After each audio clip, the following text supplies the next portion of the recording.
last Tuesday. So today for Plant Feature Tuesday, I'm going to go ahead and showcase this big girl. So this is my well-fed Sansevieria.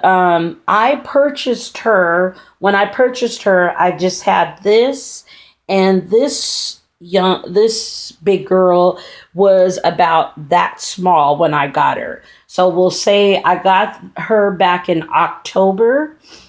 She was maybe a little bit bigger. This is her pup. This one belongs to her, and now she has a pup of her own. So I got her in October 2018, and she has grown this much. And now she has a baby, which just popped up the beginning, really the middle of August, and it's already growing. So that just shows, the growth pattern of them, I guess. For care, we'll start off with the soil. She's in a really well-draining soil. As you see, there's orchid bark, pumice, there's pumice rocks, there's perlite, there's charcoal in there. So she has a real well-draining soil, and I added so we'll say 25% cactus mix, EB stone cactus mix with 25% pumice, 25% orchid bark, 25% charcoal, or we'll split it because there's perlite in there too. So really 25% of it is soil, and then the rest is orchid bark, orchid mix, which comes with orchid bark, perlite, and charcoal, and then orchid bark on top of that, and pumice rocks. So she's got a really, really well draining soil. And she is it looks like it is a smaller pot. So I've learned with Sansevierias, I generally, really a lot of my plants, I put them in smaller pots because it's all on their root system. Now with her, I'll probably keep her in this little pot because as soon as I put her in a smaller pot, this pup came up. Because I had her in a 7 or almost 8-inch pot, and it just seemed like she wasn't growing or doing anything. Soon as I put her back into a 6-inch pot, the pup came up. So that's just pretty much how Sansevierias are. They like to be snug. Actually, even some philodendrons are like that. I took a lot of plants and repotted them and put them in smaller pots, and it seems that they grow quicker. That's how you're going to get new growth out of them. I don't know if that just forces them to give you new growth, but I know as soon as I put her into a smaller pot, she ended up putting out this pup. So that's just a word, if you want to get your well-fan to give some, if you want to see new growth out of it, or any of your Sansevierias, put them in a smaller pot, because their root system, they're really by a rhizome, and that rhizome is attached to the plant. So there's a rhizome that's from her to her, and then now she has her own pup. And then they're like really roots. The roots aren't really that tremendous. There's like roots attached to a rhizome. So anyhow, that's pretty much how I was able to get her to push out new growth. So that may be something that you want to consider. Even if the plant is really, really tall, it's still best to put them inside a smaller pot, because their root systems aren't that big. So if you put it in a pot with small roots, then when you water, all you're going to be doing is watering soil, and the roots take a chance of getting root rot. And with Sansevierias, they can rot out very quickly. So you want to have something well draining. You want to have a terracotta, and you want to have it in a smaller pot. I know it's tempting to put it in a huge pot, but that's just something you have to consider. But that's pretty much what I've done for my Sansevieria. And like I always say, everything I do for the care of my plants. I'm in Sacramento, California, so the care and all my plants are indoor plants. I do not let my plants outside. They are only indoors. I'm in a one bedroom apartment. Inside, I don't have a patio or anything. So, moving on to light. I give her bright indirect light. Actually, she's been getting almost full sun during the summertime. I have west windows, and what I've been doing with all my Sansevieria is they're generally in my room during the winter time, and then I bring them out for 6 months, basically during the growing season. They're put in my front room, and during the summer, I have huge west windows. So there is a time during the day that they do get direct sun. It can run from 30 to an hour, especially if I have them on the right hand side of my window. So she has been right up against the window, not in the window sill, but on a table right in front of the window. So it's getting the sun's being right on them. And it ranges from 30 minutes to an hour once the sun starts settling. But during the day, it's bright and direct light. I don't use air conditioning in my front room or in my kitchen. That's why my room, I don't have any plants because I keep it dark and cool in my room during the summertime. So the plants are all getting pretty much warm temperature, and they're also getting a lot of sun because I keep my blinds up and I keep my windows open. I have huge west facing windows, and I'm in the West Coast. So that's just telling you what as far as lighting goes. As far as watering goes, I let her dry completely to the T. And if I feel that I forgot, then I'll give her another day or two. I let her dry completely out. It's been ranging, especially since I'm giving them full sun. The ones that are in full sun, it's ranging from 7 to maybe 10 days. And that's pushing it the 10 days because, they're taking a chance of drying out, which I let her dry a little too much. And the bending, sometimes when your Sansevierias are bending, that means they're a little dehydrated, but she'll be fine.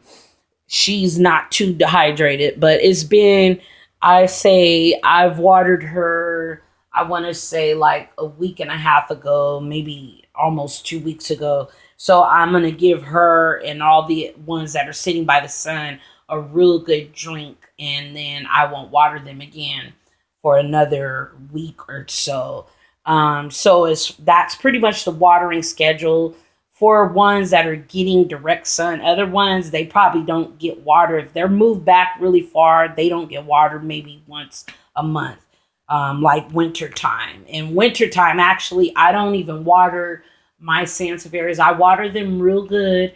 Like I've said before, in October, I want to say the end of October, they get their last watering, and they don't get watered again till March, the beginning of March. So that's the schedule for them during wintertime, and they can actually handle it because they're not, during the winter, they're not getting much sun. They're in my room. They're still growing, but they're not going to grow as much as they grow now during the summer when it's hot and they're getting a lot of sun. So just keep that in mind. The more sun you give them, you still want them to dry completely out, though. It doesn't matter if you've given them full sun. If they're outside full sun, you still want them to dry out if they're in a container. I don't know as far as if they're growing wild. That's a whole nother story, but I'm talking about house plants. And using your Sansevieria as a houseplant inside. That's the care that I'm going over right now for my Wellfin or Masoniana Wellfin Sansevieria. So basically, like I said, bright indirect light. We're gonna the soil, very well drained soil. I've been giving all my Sansevierias, pretty much all my Hoyas, all my plants. They get the Jobs fertilizer sticks. They're slow release fertilizer sticks. And I have previous videos showing what they look like. But they're Jobs fertilizer sticks, and they're slow release. I put that in all my Sansevierias, all my Hoyas, pretty much all my plants. That's what I've been feeding them with during the growing season. And I'll probably water everybody, give them all slow release fertilizers before winter, and then I won't do it again till the growing season. So yeah, and then as far as pest prevention, all my plants, I treat them with the Bonide systemic pest control. It's a powder, a systemic powder that you put into your plant soil, and then it basically helps with anything that's in the soil, any type of eggs, fungus gnats, larvae. It helps with that. It helps with, let's see, any type of, pest that are going to attack your plant the systemic will help, except for spider mites. And spider mites, you need to treat them with a neem spray. But and spray your plants down a lot. With Sansevierias, I've never heard of anybody even getting spider mites with Sansevierias. I mean, they can attack it, and if that's the case, I would spray neem oil, because you don't want to get your Sansevieria leaves wet, because they're very prone to this fungus disease that eats through their leaves. So you have to be very, very careful with Sansevieria leaves. For one, if they get scarred, they're scarred for life. For two, if you get it wet and it sits too long, it's going to get a fungus. If you overwater them, they're going to get fungus. So they're tough plants, but there are some things that they're tough on the inside, outside, but on the inside, they're not so as tough as they look, because they can get root rot quickly, and they can also get fungus on their leaves, and it's a disease, and they make these spores on them, and it's just a nightmare. So you just want to be careful not to get no water on your leaves. So quick rundown. Once again, I give her bright and direct light. I let her soil dry completely, bone dry. And then I give her a very, very good drink. She's in very well draining soil, bright indirect light. Let's see, Bonide systemic is in her soil to prevent Sansevierias. Most of the pests that attack them, I guess, are scale, mealybug, and millipedes. Millipedes love them because there's a lot of they like dead, stuff, organic, whatever stuff's in the soil. But 9 out of 10, you would have had to bring it home from the nursery, and they probably use a soil, or whatever soil you use. Be careful. I don't use nothing but organic soils if I use a soil, just to be preventive. And I still treat the soil with the systemic. So just be safe with that. And once again, you want to keep it in a smaller pot. Too big is not good. They like to be pot bound. If you want to see good growth, keep it in a smaller pot. And then, like I said, she's a slow grower, but October, really, she's not too slow, because she grew this since October of 2018. This was her pup, and now she has a pup.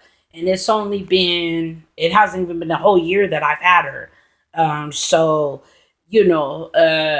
I think keeping it in a small pot, because I had her in a huge pot. As soon as I transferred her into a 6-inch pot, boom, this sprouted out. So, and then I do use the Job's fertilizer sticks. And she also has some clay in here also. Or whatever those little clay things, pieces of clay in there also. But yeah, so that's the soil. You want it to be very well draining. Like I said, I use 25% soil, and the soil that I use still has humus rocks and bits of larva in it and stuff. It doesn't have it's still it's cactus mix. So EB stone cactus mix. On top of, I still add a bunch of other stuff to it. So just keep that in mind. Make sure you keep it very well draining soil, because you want that water to run out. You want to soak your soil. Once it's bone dry, you need to soak it real good and then let it dry out completely, and make sure that soil dries within a few days or two. You just want to get them roots really good and then let them dry out quickly. But other than that, this plant, I love her. She's one of my favorite plants. You know, I love all Sansevierias. But she's been my girl. She's been with me through thick and thin. And she's rewarded me with a grandbaby, a grand fan. So I'm a great grand fan now. So if you get a chance, get you a well fin. I know they're hard to come by, but they're coming out more and more each day. I got her from some friends of mine who have a nursery. It's kind of like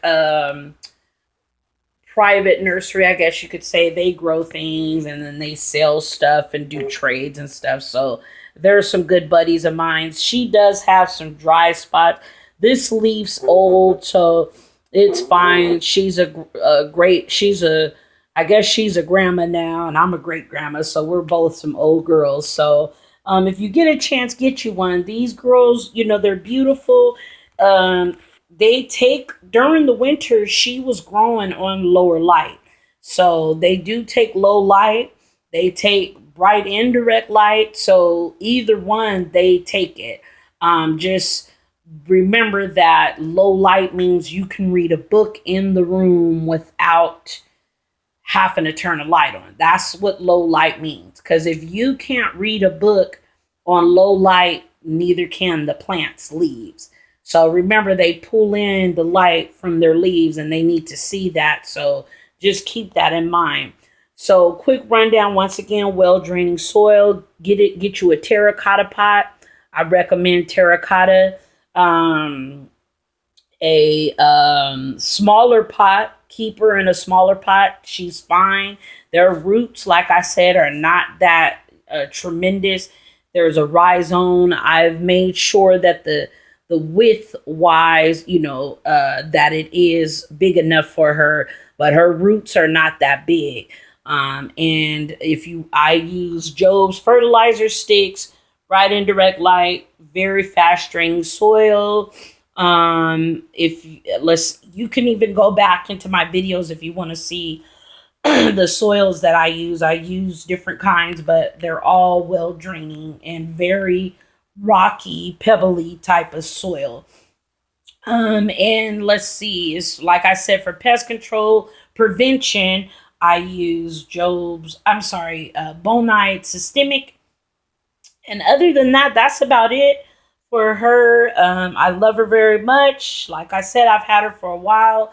It'll be a year in October. So she's blessed me with this. So next month. So yeah, October's already going to be here. She's been with me for a year. So I'm very, very pleased with this plant. I love her. Whenever I'm sad or feeling low or whatever, all my Sansevierias, really all my plants cheer me up. So I hope this video was very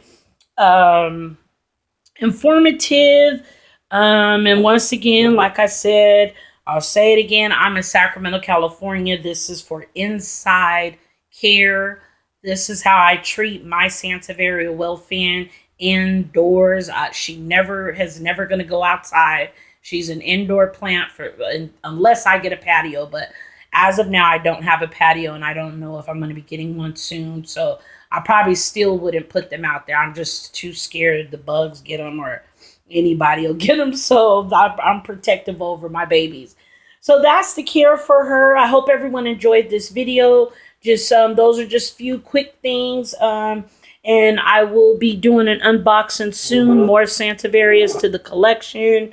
More Hoyas coming. So, and then of course I'll do my rundown on, I'm going to do a rundown on all that stuff. So this month I got quite a few videos set up. So hope everyone enjoyed this video. Thank you so much for watching, for subscribing.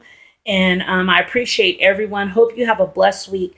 And I'll be seeing you soon. Bye. Well, I'll be making a new video soon. Bye.